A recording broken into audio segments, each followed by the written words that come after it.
Hai semuanya, gimana kabar kalian? Semoga selalu dalam keadaan yang baik. Jadi welcome back di Ande Kriston Channel dan ini adalah segmen analisa pagi, segmen di mana kita akan mengulas kembali untuk update news dan juga pergerakan dari market, khususnya market dari Bitcoin. Teman-teman, hari ini kita berada di tanggal 27 Agustus 2025, beberapa hari menjelang monthly closing. Ya, kita melihat pergerakan Bitcoin di perdagangan kemarin mendapatkan tekanan jual sampai ke kisaran level 109.000 US dollar dan hari ini udah sedikit mantul ke level 110.000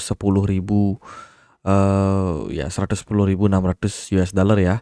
Kalau kita perhatikan dari kondisi Bitcoin dominance ada penurunan setelah kemarin kita mengalami lonjakan sampai 5% dan sekarang turun sekitar 2,79%. Lumayan. Terus inflow ini banyak masuk ke total 2 dan juga total 3. Sementara total market cap ini tidak terlalu mengalami kenaikan yang impulsif. Seperti itu. Dan kita akan coba untuk lihat gimana sih kondisi dari market saat ini dan apakah market sudah ideal buat akumulasi atau seperti apa. Seperti biasa, kita pembahasannya dari kalender ekonomi terlebih dahulu untuk melihat kira-kira ada news atau sentimen apa yang dapat mempengaruhi market. Oke, hari Rabu ini udah mulai harus waspada sebab besok dan juga 2 hari lagi kita akan dapat sentimen data yang sangat penting. Hari ini akan ada data crude oil inventory dari Amerika Serikat, rilis datanya jam setengah 10 malam nanti. Itu data yang paling penting untuk hari ini. Sementara untuk besok pagi akan ada data 5-year note auction dari Amerika Serikat. Ya itu sih nggak terlalu gimana-gimana ya sentimen hari ini. Biasa aja menurut saya. Kemudian dari Fed Rate Monitor Tools, probability untuk the Fed cut rate kembali meningkat tipis ya ke poin 84,9%. Ini tentu saja merupakan sebuah sentimen yang bagus untuk kita melihat Fed cut rate di September tanggal 18 untuk pertama kalinya di tahun 2025 dan ekspektasinya lagi masih ada satu kali cut rate di bulan Desember. Gitu. Semoga aja bisa terrealisasikan sehingga itu bisa menjadi momentum good news untuk market. Oke, sebelum kita lanjut ke beberapa berita penting lainnya, aku mau sharing ke teman-teman bahwa ada kompetisi trading futures di Gate.io yang akan berlangsung sebulan ke depan, ya sampai sebulan ke depan, di mana untuk new user teman-teman bisa berpeluang mendapatkan voucher sampai 10 USDT. Gitu. Voucher ini bisa teman-teman dapetin 500 untuk 500 orang setiap harinya. Gitu. Jadi buat kalian yang belum punya Gate.io dan pengen trading di sini, teman-teman bisa mendaftar ya. Aku sediakan linknya di kolom deskripsi. Silahkan join untuk eventnya kalau teman-teman memang aktif trading di futures market. Gitu. Ini vouchernya bisa teman-teman pakai dan teman-teman withdraw, kalian punya profitnya nanti.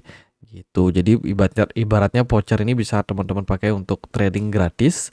Tapi yang bisa di withdraw adalah profitnya. Kalau nggak profit ya nggak bisa di withdraw, teman-teman gitu. Kalau kalian bisa profit gede ya returnnya juga bakalan lumayan gitu. Jadi ini lumayan untuk buat pengguna baru. Ya, kumpulin trading volume sebanyak-banyaknya. Teman-teman nanti akan berpeluang mendapatkan hadiah berupa GT token juga. Gitu. Ini ada beberapa yang sudah melakukan trade ya dan mendapatkan ranking 1 sampai 3 berdasarkan volume trading gitu.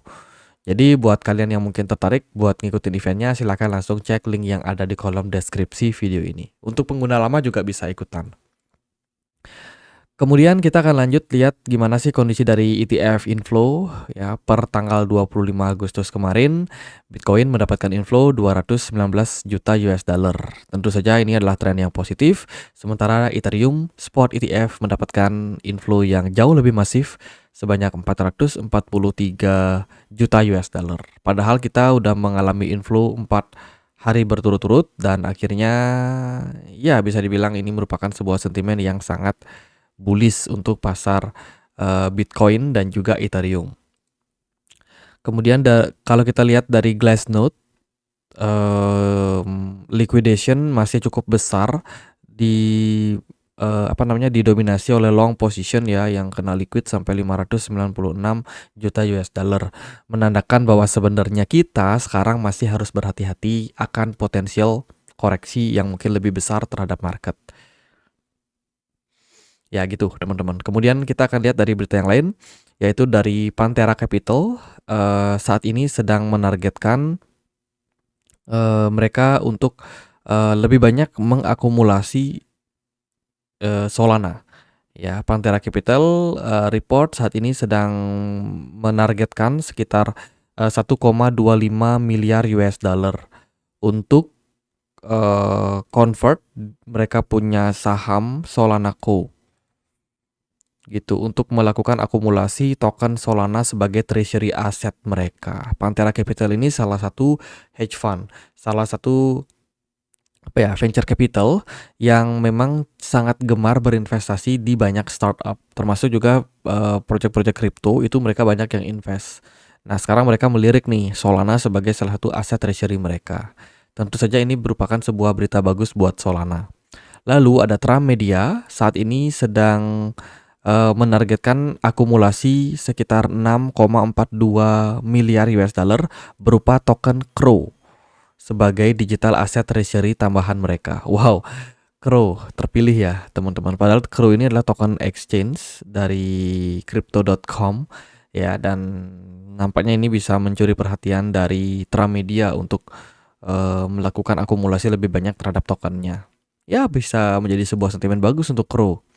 Kemudian ada DYDX memperbarui roadmap mereka. Kabarnya mereka akan meluncurkan Telegram Trading, di mana teman-teman bisa menggunakan DEX dari DYDX untuk trading langsung di Telegram gitu. Biasanya nanti akan langsung muncul di sini sih, kayak DYDX trading bot kayak gitu. Jadi teman-teman nanti kalau mau open posisi, kalian bisa langsung lewat bot yang sudah disediakan sama mereka gitu. Ya, berita bagus buat DYDX. Kemudian ada Sonic Labs saat ini sedang menargetkan peluncuran rencana ETF dan juga perusahaan perbendaharaan dengan biaya sampai 200 juta US dollar untuk pemegang tokennya. Jadi ini adalah peningkatan ekosistem dari Sonic Lab, di mana mereka bakalan meluncurkan produk ETF mereka rencananya ya seperti itu, di mana ini diharapkan bisa meningkatkan demand institusi terhadap token S yang mereka bangun. Gimana nih kira-kira, apakah Sonic bisa mendapatkan adopsi yang lebih besar lagi? Ya, kita lihatlah. Kemudian ada Chainlink mengincar penebusan $30 saat Bitwise mengajukan untuk meluncurkan ETF Link. Wow, ini juga berita yang bagus. Bitwise meluncurkan Chainlink ETF, teman-teman. Gitu. Saat ini sedang mengajukan permohonan kepada SEC untuk mendapatkan approval. Lalu ada Sharplink baru saja menambahkan Ethereum tambahan ya, di mana sekarang secara akumulasi dari Sharplink sendiri sudah melakukan pembelian sekitar 252 juta US dollar berupa token ETH gitu. Dan sekarang company mereka hold sekitar 797.704 Ethereum. Ya, lumayan besar teman-teman. Jumlah Ethereum sudah dimiliki oleh Sharplink. Salah satu perusahaan gaming ya, by the way, yang memang menjadikan Ethereum sebagai perbendaharaan mereka.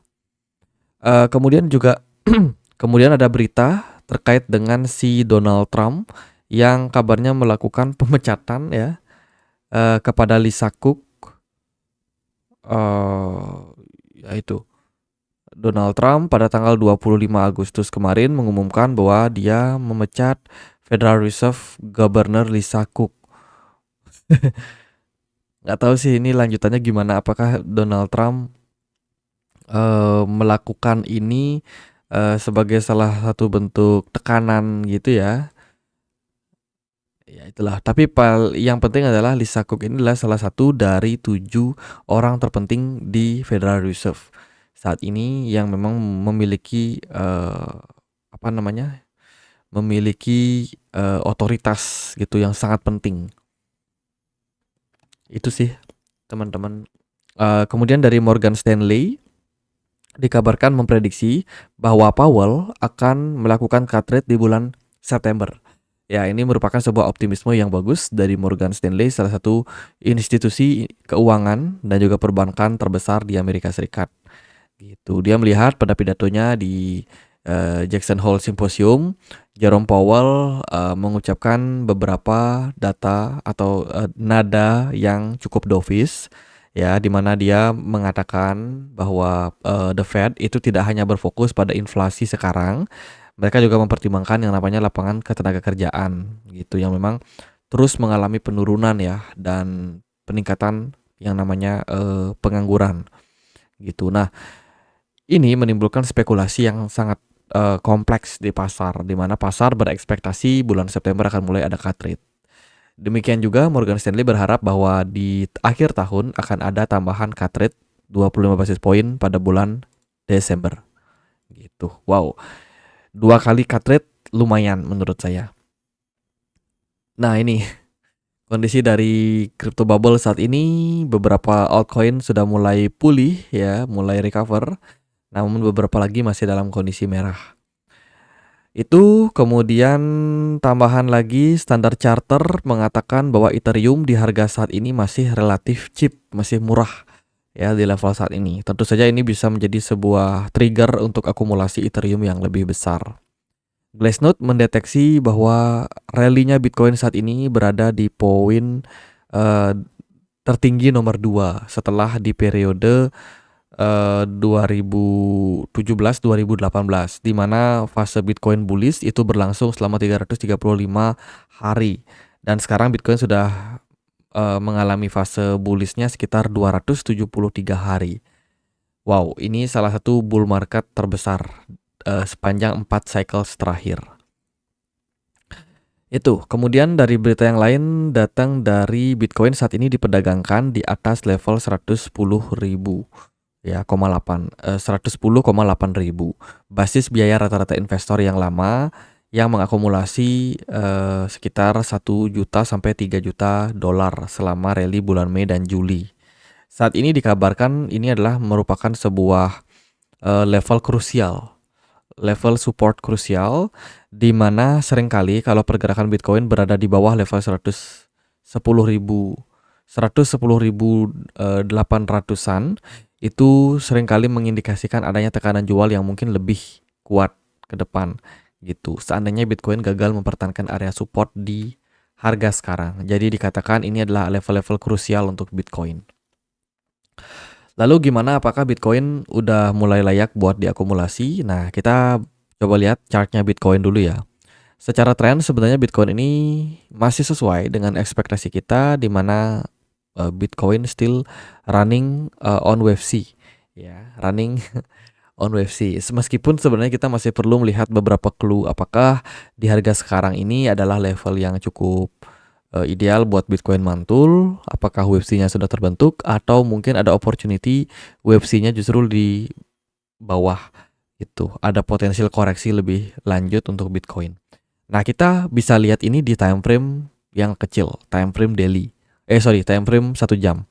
Di time frame 1 jam, sebenarnya pergerakan Bitcoin ini tidak menunjukkan adanya pembalikan arah atau tidak ada indikasi pembalikan arah pada candle-nya.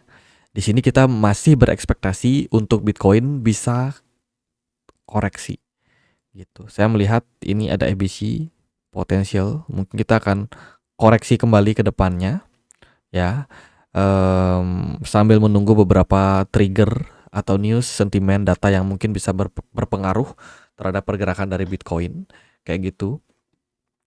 Tapi yang pasti di time frame 1 jamnya belum kuat indikasi bullishnya gitu. Sementara kalau dari time frame 4 jam ini juga kurang lebih sama sih. Kita baru aja mendapatkan tekanan buyer ya, yang baru terjadi dalam 4 jam terakhir, sehingga Bitcoin bisa naik sampai 111.000. Tapi so far ini not too strong gitu, not too strong sinyal untuk Bitcoin naik. Ya, meskipun memang masih membuka peluang hal tersebut dapat terrealisasi. MACD so far mengarah ke tren yang bagus, tapi tidak ada pergerakan smart money sama sekali. Volume perdagangan lumayan meningkat setelah weekend kemarin. gitu. Kalau kita lihat Bitcoin dominance lumayan mendukung, ini akan menjadi momentum yang bagus buat altcoin mengalami recover sesaat. USDT dominance turun, teman-teman, hampir 2%, ya, clue yang bagus untuk pasar. Kemudian indeks dolar juga mengalami penurunan 0,24%. Emas menguat, teman-teman, 0,68%, mengindikasikan adanya ketidakpastian pasar, ya. Sementara S&P 500 sempat koreksi kemarin, tapi pelan-pelan ada recover kembali, gitu. Jadi intinya gimana? Intinya adalah Bitcoin masih ada opportunity buat dia koreksi. Meskipun secara jangka pendek ini ada potensial retracement. Kalau dari saya pribadi melihat, ya momentum sekarang kalau teman-teman mau DCA udah mulai ideal gitu. Kita tunggu Bitcoinnya recover sedikit. Tapi kayaknya sih nggak bakalan kuat. Kalau dia nggak kuat naik, berarti kita expect Bitcoin masih bisa koreksi. Range koreksinya itu di sekitaran level mungkin 108.000, 107.000, mungkin ke 105.000 juga gitu. Level-level yang menurut saya masih sangat ideal buat dikunjungi oleh Bitcoin, dan kita sebenarnya masih meraba-raba di mana wave C bakalan tercipta gitu. Beberapa teman nanya, kalau seandainya nanti wave C sudah tercapai, katakanlah di 105, di 105.000, kemana Bitcoin bakalan lanjut, ya. Tentu saja ekspektasi kita adalah 5 wave impulsif, ya, dengan ekspektasi kenaikan Bitcoin harus bisa mencapai atau melampaui level 117.000. Jadi wave satunya akan sedikit tinggi dibandingkan dengan ini, level resistance ini, gitu. Itu potensial bakalan seperti itu nanti. Cari wave 1, kemudian ke wave 2, wave 3, agak tinggi mungkin wave 5, nah gitu. Kayak gitu, teman-teman. Probability-nya akan seperti itu. Jadi Bitcoin ini belum selesai rally-nya, ya. Kita melihat dari pergerakan chart ini juga masih cenderung uptrend gitu. Jadi kalau seandainya nanti ada selling pressure, menurut saya masih relatif wajar. MACD juga kalau kalian perhatikan di daily perspektif, ini masih dalam strong momentum buat koreksi gitu. Jadi sangat-sangatlah wajar untuk Bitcoin jika seandainya dia masih akan memanfaatkan fase ini buat mengambil liquidity yang ada di bawah gitu. Jadi intinya DCA. Momentum ini buat DCA teman-teman yang sedang pengen buat masuk ke kripto gitu. Jadi gitu aja sih paling buat saat ini. Momentum masih bagus buat akumulasi. Teman-teman, kita punya komunitas diskusi di Telegram, tempat aku buat sharing-sharing informasi.